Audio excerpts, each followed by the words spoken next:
এই তথ্যগুলি পাওয়ার পরে আমাদের যে সাইবার টিম তারাও কাজ করে, অন্যান্য টিমও কাজ করে, এবং সর্বশেষ আমাদের কাছে অভিযোগটি আসলো আমাদের মাননীয় ধর্মমন্ত্রী মহোদয়। উনি গেছিলেন হলো তার নিজ জেলা জামালপুরে সাবেক প্রতিমন্ত্রী রাশেদ মোশাররফের ওয়াইফ হাসনা মোশাররফের জানাজায় গেছিলেন। জানাজায় যাওয়ার পরে মন্ত্রী মহোদয় জানাজা করার সময়ই তার পকেট থেকে তার দামি মোবাইলটা নিয়ে যায়। উনি আমাকে টেলিফোন করেছেন, আমাদের ঊর্ধ্বতন কর্তৃপক্ষ টেলিফোন করেছেন, ওনার মোবাইলটা মধ্যে অনেক তথ্য ছিল, এটা নিয়ে গেছে এবং জিডি করা হয়েছে। সেই জিডির ভিত্তিতে আমাদের যে ডিবি সাইবার স্পেশাল ক্রাইম উত্তর বিভাগের যে তারেকের নেতৃত্বে তার যে টিম আছে, তারা সবাই মিলে কাজ করে এই মোবাইলটি তারা উদ্ধার করেছে মালয়েশিয়া থেকে। এবং আপনারা জানেন যে এই চোর চক্রের সদস্যরা তাদের ৮০টা গ্রুপে বিভক্ত। ৫-৭টা গ্রুপ হলো ঢাকাতে থাকে, তারা কোনো সময় পকেট থেকে 2 আঙ্গুলে চুরি করে নিয়ে যায়, অথবা তারা কোনো সময় ছু মেরে নিয়ে যায়, এটা ঢাকা শহরে। আর ঢাকার বাহিরেও আরও অনেক মোবাইল চোর চক্র রয়েছে, তাদের কাজটা হচ্ছে কোনো বড় বড় সমাবেশ হলে, জানাজা হলে, নামাজ হলে বা তারাবি হলে, অর্থাৎ যখন কেউ নামাজ পড়তে যায় অথবা জনসমাবেশে, তখন তারা ওই একটা গ্রুপ তারা কাজ করে, তারা তখন মোবাইলটা পকেট থেকে দুই কেউ বুঝে ফেলে, তখন দেখা যাচ্ছে যে অন্যরা তার চুরির অন্য সদস্যরা ওই যার চুরি হয়েছে তারই ঘিরে রাখে, অর্থাৎ পলানোর একটা সুযোগ করে দেয়। এইভাবে ঢাকা সহ ঢাকার আশপাশে এলাকায় সারা বাংলাদেশে ৮০টি গ্রুপ কাজ করে। তাদের নেতৃত্ব হচ্ছে জাকির হোসেন। ও হলো এই ৮০টা গ্রুপের সর্দার। তারা বিভিন্ন জায়গাগুলি চুরি করে এনে মোবাইলটা তার কাছে দেয়। সে আবার তার একটা গ্রুপ আছে, সেই দামি মোবাইলগুলি সে করে কি এটা কোনো সময় এটা মালয়েশিয়া, দুবাই, ইন্ডিয়া এই জায়গাগুলো তারা পাঠিয়ে দেয়। এবং সেটা করে হলো তারা এই মোবাইলটা যখন ঢাকায় জমা হয়, দামি মোবাইলগুলি তারা পাঠিয়ে দেয় হলো রিয়াজউদ্দিন মার্কেট, চিটাগাং।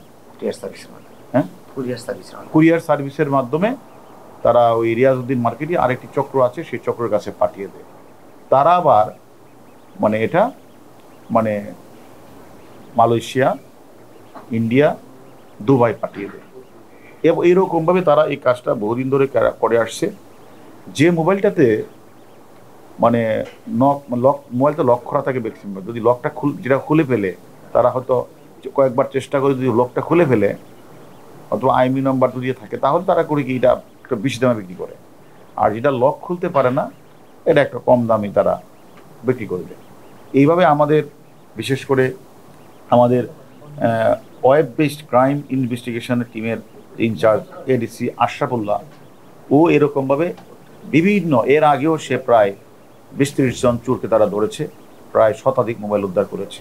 এবারও তারা প্রায় এই চোর চক্রের সর্দার সহ প্রায় ৮-৯ জনকে তারা গ্রেপ্তার করেছে। গ্রেপ্তার করে তাদের দেওয়া তথ্য মতে আমাদের মাননীয় মন্ত্রী মহোদয়ের মোবাইলটা তার পকেট থেকে চুরি করেছিল মুন্না সেটা রাসেলকে দিয়েছে। রাসেল বুরহানের কাছে ৫০,০০০ টাকা বিক্রি করছে। বুরহান এটাকে হিরোর মাধ্যমে হিরোকে দেয়, হিরো এটা মালয়েশিয়া পাঠিয়ে দেয়। তারপরে আমরা একে একে মুন্না, রাসেল এদেরকে গ্রেপ্তার করার পরে আমাদের প্রেশারাইজ করার পরে মালয়েশিয়া থেকে তারা মোবাইলটা ফিরত দিয়েছেন।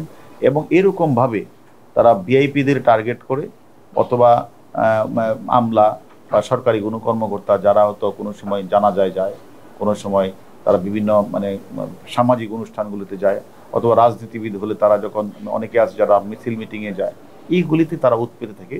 এইভাবে মানুষের যে দামি মোবাইলগুলি চুরি হয়ে যাচ্ছে। মোবাইল চুরি এটা যেমন একটা চুরি হচ্ছে, শুধু এটা না, এর ভিতরে একটা মানুষের অনেক তথ্য থাকে, ছবি থাকে, এগুলি সে বহুদিন ধরে লালন করছে। দেখা গেল মোবাইলটা চুরি হয়ে যাওয়ার পরে সে অত্যন্ত অসহায়ত্ব বোধ করে, এবং সেটার মধ্যে অনেকগুলি নাম্বার থাকে, নাম্বারগুলি পেতে অনেক কষ্ট হয়। সব কিছু মিলিয়ে আসলে আমরা এই যে ৮০টা চোর চক্রের সন্ধান পেয়েছি, তার সর্দারগুলো জাকিরকে আমরা গ্রেপ্তার করেছি। তারা আমাদের কাছে স্বীকার করেছে যে আনুমানিক ১০,০০০-এর অধিক মোবাইল তারা এই বছরে তারা চুরি করেছে, এবং এগুলি ম্যাক্সিমাম ক্ষেত্রে দামি মোবাইলগুলি তারা চিটাগাংয়ের রিয়াজউদ্দিন মার্কেট তারা এগুলি সাপ্লাই দিয়ে থাকে।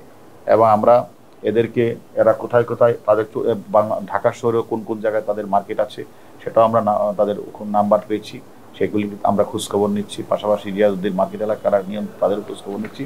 আমরা মনে করি এরা এই যে কাজটা তারা করছে, এটা আমি মনে করি আমাদের ডিবির প্রত্যেকটা টিমই এলাকা আছে এবং তারা এই কাজগুলি করছে। আমি মনে করি এই 9 জন যে বিভিন্ন এলাকা থেকে গ্রেপ্তার করা হয় এবং তাদের যে অন্যতম পৃষ্ঠপোষক কামরুজ্জামান হিরো ফোনটি যে মালয়েশিয়া পাঠিয়ে দেয়, এই ফোনটিকে আমরা মালয়েশিয়া থেকে ফেরত আনতে সক্ষম হয়েছি। আসলে আমরা এই কথাগুলি কিন্তু প্রায়ই বলি যে আমরা অনুমোদিত বিক্রয় কেন্দ্র ছাড়া কোনো ব্যক্তির নিকট যেখানে আমরা মোবাইলগুলি ক্রয় না করি, এটা কিন্তু আমরা প্রায়ই বলি। পুরাতন মোবাইল তো কেনাই যাবে না। আর অনেকেই দেখবেন রাস্তাঘাটে বলবে যে আমার চিকিৎসা দরকার, আমার মোবাইলটা বিক্রি করতে চাই, একটু টাকা লাগবে, এরকম মানবিক কাজও করার দরকার নেই। মোবাইলের পূর্ণাঙ্গ তথ্য সময় রসিদ ছাড়া মোবাইল ক্রয় করা যাবে না। পাঞ্জাবির পকেটে মোবাইল না রাখাই শ্রেয়, কারণ যারা ম্যাক্সিমাম ক্ষেত্রে যারা মানে নামাজ পড়তে যায় বা জানাজা পড়তে যায়, সেই ক্ষেত্রে পাঞ্জাবি থাকে, তারা তখন চোর যখন একদিকে নামাজ পড়ে বা জানাজা পড়ে, তো ওই ফাঁকি দিয়ে তারা মোবাইলটা সেই সময় নিয়ে যায়। এবং মোবাইল ফোনের স্ট্রং পাসওয়ার্ড ব্যবহার করতে হবে যাতে তারা পাসওয়ার্ড না খুলতে না পারে। মোবাইল চুরি হলে মিথ্যা তথ্য না দিয়ে হারানোর জিডি না করে চুরি মামলা করা। এবং আমরা দেখেছি যে অনেকেই মোবাইলটা যখন চুরি হয় তখন তারা জিডি বন্ধ করতে চান না। তা আমাদের হলো বিনীত আবেদন যে আর মোবাইল চুরির সাথে সাথে একটা চুরির মামলা করতে হবে। তাহলে আমরা যদি কখনো মোবাইলটা উদ্ধার করতে পারি তাহলে আপনাদেরকে আমরা দিতে পারবো। ধন্যবাদ সবাইকে। আচ্ছা, এই চুরির ঘটনা আপনারা জানেন চিটাগাং রিয়াজউদ্দিন মার্কেটে বিক্রি হয়, ওখান থেকে চুরির ফোন কেনার অপরাধে কয়জন ব্যবসায়ীকে গ্রেফতার করছেন? বা ওটা আসলে আমরা অনেকেরই আমরা নাম্বার পেয়েছি, আমরা সেখান থেকে আমরা 2 জনকে গ্রেফতার করেছি, আর অনেকে আমরা নাম্বার পেয়েছি। আমরা অনেক ওই যে চোর চক্র 9 জন ছিল তাদের কাছ থেকে আমরা অনেক তথ্যই পেয়েছি। শুধু রিয়াজউদ্দিন মার্কেট না, রিয়াজউদ্দিন মার্কেট তো হলো চোরদের হোলসেলের মোবাইল মার্কেট। এছাড়াও মানে ঢাকা শহরেও অনেক চোর আছে যারা দোকান নিয়ে বসে আছে, বাট তাদের কাজ হচ্ছে চোরাই মোবাইল কিনা এগুলি আবার বাজারে বিক্রি করা। আমরা সব কিছু খোঁজখবর রাখছি। আমরা মনে করি আমরা অনেক চোরের নাম্বার পেয়েছি। আমরা মনে করি সবাইকে আইনের আওতায় আনা হবে।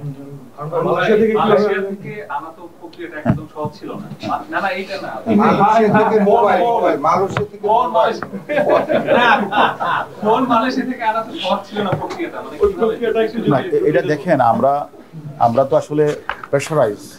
আপনি জানেন যে মুন্না মোবাইলটা চুরি করছে মন্ত্রী পকেট থেকে। মুন্না চুরি করার পরে রাসেলকে দেওয়ার পর রাসেল 50,000 টাকা বিক্রি করেছে বুরহানকে। বুরহান সেটা আবার দিয়ে দিয়েছে হলো হিরোকে। হিরো সেটা হয়তো তার কোনো মাধ্যমে সে পাঠিয়েছে। যখন চোর চক্রের যখন সবাই ধরা পড়লো তখন সোর্সের মাধ্যমে আমরা এটা ওখান থেকে আমরা আনার চেষ্টা করেছি এবং এনেছি। এটা আমরা আজকেই মাননীয় মন্ত্রী মহোদয়ের কাছে হ্যান্ড ওভার করবো। আমি আপনাকে দিয়েছি, আপনি আপনার আত্মীয় দিয়েছেন যে সস্তা মোবাইল পেয়েছেন, সে মোবাইল আপনার আত্মীয় নিয়ে চলে গেছে মালয়েশিয়া। Thank you.